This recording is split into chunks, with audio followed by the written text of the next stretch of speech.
नमस्कार, आप देख रहे हैं ग्राउंड जीरो रिसर्च। और इस वक्त बिहार में प्रशांत किशोर जी ने बिहार की राजनीति को काफ़ी गर्म कर दिया है। और बिहार के जो बड़े नेता हैं, बिहार के डिप्टी सीएम, जदयू के बड़े नेता अशोक चौधरी जी और बिहार के और भी बड़े नेताओं पर उन्होंने भ्रष्टाचार के संगीन आरोप लगाए हैं। तो उन्हीं मुद्दों पर आज बात करने के लिए हमारे साथ मौजूद हैं शशि जी। शशि जी, स्वागत है आपका। धन्यवाद प्रिंस जी। जी, शशि जी ने बिहार के 2 चुनाव देखे हैं, तीसरा चुनाव आप देख रहे हैं शशि जी। तो सबसे पहले आप ये बताइए कि जो प्रशांत किशोर जी ने मुद्दा बनाया है, सबके ऊपर आरोप लगाए हैं, उसको आप कैसे देखते हैं? इससे क्या फर्क पड़ेगा आने वाले चुनाव पर?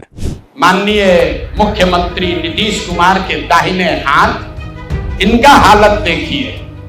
ये तो आदमी पूरे बिहार में रिकॉर्ड बना दिया भ्रष्टाचार का। हम लोग के नाम बदलू नेता सम्राट कुमार मौर्य उर्फ राकेश कुमार उर्फ सम्राट कुमार चौधरी उर्फ 7वीं फेल उर्फ यूनिवर्सिटी ऑफ कैलिफोर्निया से डॉक्टरेट ऑफ लिटरेचर करने वाले बिहार के उप मुख्यमंत्री, भाजपा के बड़े नेता, इनका देखिए चाल चरित्र और चेहरा।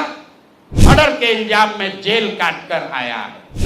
छोट भैया नेता है, पेट्रोल चोर संजय जायसवाल। देखिए, वो सारे नेताओं को एक तरह से घेर रहे हैं, आरोप लगा रहे हैं, और मुझे लगता है कि एक लार्जर गोल की तरफ वो अपना ध्यान लगाए हुए हैं।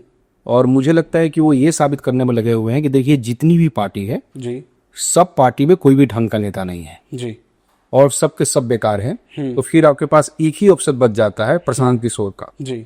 तो आप जल्दी कोई वोट मत दीजिए, क्योंकि इसमें बेकार नेता है जी, बीजेपी में भी बेकार नेता है जी, और आरजेडी में भी बेकार नेता है, सब पार्टी बेकार है। एक ही पार्टी आपके लिए अच्छी है, वो है जन स्वराज। तो अपने स्वराज को अपनाइए, जन स्वराज को अपनाइए। तो इस लार्जर गोल की तरफ चल रहे हैं कि भाई सब खराब ही है जी, तो सिर्फ यही विकल्प हो जी। तो आपको लगता है शशि जी कि इस बार भ्रष्टाचार के मुद्दे पर वोट पड़ेगा? जो भ्रष्टाचार का मुद्दा इस बार प्रशांत किशोर ने उठाया, बहुत बड़ा सवाल है कि भ्रष्टाचार के मुद्दे पर वोट पोल होगा या नहीं होगा जी। लेकिन अब भ्रष्टाचार का मुद्दा अगर आप आंशिक रूप में बनाते हो, लार्जर एस्पेक्ट में नहीं बना पाते हो, तो इसको वोट पोल नहीं होगा जी। जैसे आप 14 के इलेक्शन को देखिए, मोदी जी ने करप्शन को मुद्दा बनाया कि भाई जो अभी कांग्रेस सरकार एकदम भ्रष्ट है। रॉबर्ट वाड्रा जी का भ्रष्टाचार को उठाया, गांधी परिवार को भ्रष्टाचार उन्होंने बोला, चिदम्बरम के बारे में कुछ बोला, नटराजन टैक्स के बारे में उन्होंने बोला, आई गवर्नमेंट के जो भी प्रोजेक्ट दिए जाते हैं उसमें भ्रष्टाचार चलता है। तो एक लार्जर एस्पेक्ट बना कि सरकारी भ्रष्टाचार को हटा दो जी। तो अगर वो लार्जर एस्पेक्ट ये बना पाते हैं प्रशांत किशोर, तब तो इस पर वोट पोल होगा। लेकिन अगर उस लार्जर एस्पेक्ट की तरह ये नहीं बन पाता है, तो इस वोट पोल नहीं होगा, क्योंकि जो आम जनमानस होता है वो डायरेक्ट वोट करता है जो उसके दिल से जुड़ा मुद्दा, जो या तो उसको दिमाग को पर असर डाले, उसके पेट पर असर डाले जी। इससे अगर जुड़ा मुद्दा नहीं है, तो लास्ट में वो जो इशू होता है वो वोटिंग लीवर में नहीं बन पाता है जी। जैसा आप देखें, अगर संयुक्त बंगाल में बीजेपी के नेता हैं, हिमंता बिस्वा शर्मा असम में मुख्यमंत्री हैं, अजीत पवार को देख लीजिए, महाराष्ट्र में वो डिप्टी सीएम है, और इन सब लोग के साथ बीजेपी आगे बढ़ रही है। अगर करप्शन इतना बड़ा मुद्दा होता तो क्या इन लोगों को बीजेपी दूसरी पार्टी से अपने पार्टी में लाती और सही बात है के साथ सरकार बनाती, उनके साथ चलती? नहीं चल। सही बात है। साथ बीजेपी भी मान रही है, जो 14 में करप्शन इतना बड़ा मुद्दा बनाई थी, कि करप्शन मुद्दा नहीं है, ग्राउंड पर नहीं है, नहीं इशू बनता है, लीवर नहीं बनता। तो प्रशांत किशोर को करप्शन को एक लार्जर एस्पेक्ट में बनाना पड़ेगा। वही जो मैंने बोला कि भाई सब घटिया इस एस्पेक्ट में उन्होंने बना दिया, तब फायदा होगा, अदरवाइज इसे सुपर वोट पोल नहीं होगा। तो शशि जी, एक बात और बताइए, आप अभी बिहार होके भी आए, कई बार गए हैं। प्रशांत किशोर ने पद यात्राएं करी हैं, जनसभा कर रहे हैं, रैलियां कर रहे हैं, क्या ग्राउंड तक उनकी बात पहुंच पा रही है? मतलब मीडिया पे तो सब जगह दिख ही जा रहे हैं, सारे बड़े मीडिया न्यूज़ चैनल वाले उनका इंटरव्यू ले रहे हैं। क्या आखिरी वोटर जो गाँव में है, खाली फोन चला रहा है या बैठा हुआ है अपने गाँव में, क्या उस तक इनकी बात पहुंच जा रही है? उस तक इनकी चर्चा हो रही है, इनकी बात नहीं पहुंच पा रही है जी। और ये जो जैसे सम्राट चौधरी या अशोक चौधरी, दिलीप जायसवाल, इसके जो मुद्दे उठाए हैं जी, उन मुद्दों की बात अभी गांव में नहीं हो रही है जी। अच्छा, देखते आगे होगी नहीं होगी, ये देखना पड़ेगा जी। शशि जी, ये बताइए कि बिहार से आने वाले और भाजपा के बड़े नेता हैं, केंद्र में मंत्री भी रह चुके हैं, आर के सिंह जी। अब उन्होंने एक स्टेटमेंट दिया है कि जो बालू माफिया हैं, शराब माफिया हैं, जो किसी भी तरीके से अपराधों से जुड़े हुए हैं, उनको इस बार टिकट नहीं देना चाहिए, उनको किसी पार्टी को चुनाव नहीं लड़ाना चाहिए, ना जदयू को ना भाजपा को। तो उन्होंने सभी नेताओं को हिदायत दी है। तो मैं ये जानना चाहता हूं कि अगर पार्टी इसको अमल कर लेती हैं तो बहुत सारे बड़े नेताओं का पत्ता साफ हो जाएगा, क्योंकि बहुत लोगों पर आरोप लगते हैं। तो इस वक्त क्या होगा आगे? आर के सिंह जी एक ब्यूरोक्रेट रहे हैं जी, और काफी बड़े पद पर रहे हैं जी। और मोदी जी के सरकार में मंत्री थे। जी तो वो जो बात रख रहे हैं, अगर आप दो तरह से सोच सकते हैं, जब वोटर सोचिए, जी एज ए पढ़े लिखे वोटर सोचिए, और एक आप सोचिए एज ए कंसल्टेंट के रूप में। जी जैसे मैं एक कंसल्टेंट हूँ, जब मैं किसी पार्टी को सलाह दूंगा तो मेरा एक ही फॉर्मूला होगा, जी कौन जीत सकता है। जी अब मोकामा से अनंत सिंह जीत सकते हैं तो मैं तो यही बोलूंगा पार्टी को अनंत सिंह को टिकट दो। बिल्कुल सही बात है।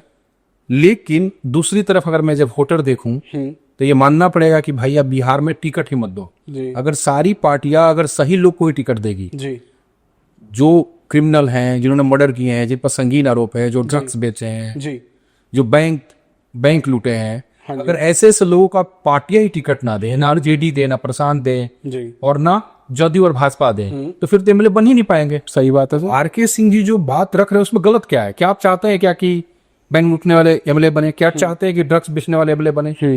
नहीं, लेकिन चाहते तो नहीं है, लेकिन चुन के तो आ ही जाते हैं। चुन को इसलिए जाते हैं कि विकल्प ही नहीं होता है ना। रोबिन हुड की छवि हो जाती है जनता में, और पार्टियां भी उन्हीं को टिकट दे देती है। मालूम चलता है उधर भी गुंडा लड़ रहा है, इधर भी गुंडा लड़ रहा है, आपको एक गुंडा ही चुनना है। जी जनता को क्या होता है कि ऐसे फंसा दिया जाता है ऑप्शन में, पार्टियों के चुंगल में, जी कि आपको समझ ही में नहीं आता है, और फिर आप उन्हीं के पास चले जाते हो और उन्हीं को वोट दे देते हो। जी ये पार्टियों का दायित्व है कि वो सही उम्मीदवार को टिकट दे, जी वो जनता को फोर्स करे कि आप सही व्यक्ति को चुनो। जी तो RK Singh as a voter जो बात रख रहे हैं, जी तो मैं मानता हूं कि एकदम सही बोल रहे हैं। अगर मुझसे पूछे तो मैं भी खुद चाहता हूं, जब कंसल्टेंट नहीं, जब वोटर अगर मैं बोलूं तो मैं भी चाहता हूं कि भाई स्वच्छ छवि के लोग चुनाव जीत कर, तो लेकिन वो स्वच्छ छवि के लोग ऐसे हो कि जनता के बीच में रहे, ताकि जनता को छोड़ दे। जी शशि जी, अब अंतिम सवाल मेरा ये रहेगा कि चुनाव बहुत नजदीक आ चुके हैं, कभी भी डेट अनाउंस हो सकती है, तो इस समय बिहार के मौजूदा मुद्दे क्या चल रहे हैं जिस पर वोट पड़ेंगे? देखिए, मुद्दे तो बेरोजगारी मुद्दा है जी, शराबबंदी के कारण जो राज्य सरकार को घाटा हो रहा है वो मुद्दा है, स्वास्थ्य की जो हालत खराब है वो मुद्दा है, शिक्षा की जो हालत खराब है वो मुद्दा है, और दूसरी तरफ नीतीश कुमार का जो काम है इस पर यदि वोट मांगता है वो भी एक मुद्दा है, उनके वोटरों के लिए। सब मुद्दे हैं, सब इशू हैं।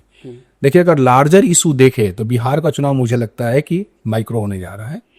लार्जर एस्पेक्ट पर वोट पड़ेगा लेकिन माइक्रो पड़ेगा, और माइक्रो में कैंडिडेट अहम रोल निभाएगा। हर असेंबली वाइज कैंडिडेट कौन पार्टी अच्छी देती है, बहुत कुछ उस पर डिपेंड करेगा कि कौन चुनाव जीतेगा, और सोशल डेमोग्राफी पर। और दूसरी तरफ जो जंगल राज का नैरेटिव है कि तेजस्वी यादव आ जाएंगे तो जंगल राज आ जाएगा, तो जंगल राज का नैरेटिव भी है ना, उसको भी एक वोट पोल होगा। अगर जनता भूल जाती है कि नहीं, तेजस्वी अगर मुख्यमंत्री बनते हैं तो उस तरह का राज नहीं आएगा, जनता मान लेते कि प्रशांत किशोर ही बेटर करेंगे, तो उस नैरेटिव पर भी वोट पोल होगा। ये जो बाकी इसमें है प्लान और ये सब मुझे लगता है कि वोटिंग के दिन पीछे छूट जाएंगे। इशू तो रहेगा लेकिन लीगल नहीं रहेगा। जी, धन्यवाद शशि जी, अपना कीमती समय हमें देने के लिए, और बिहार की अभी जो करंट सिचुएशन चल रही है उस पर प्रकाश डालने के लिए। जी जी, बहुत बहुत आपका धन्यवाद। और ग्राउंड जीरो के जितने भी लोग इसको देखते हैं जी, उन सबका मेरे ओर से भी शुक्रिया। जी, thanks for watching and don't forget to like, share and subscribe, और कमेंट जरूर करिएगा कि आप अगर चाहते हैं हम आपके किसी जुड़े हुए मुद्दे पर वीडियो बनाएं। धन्यवाद।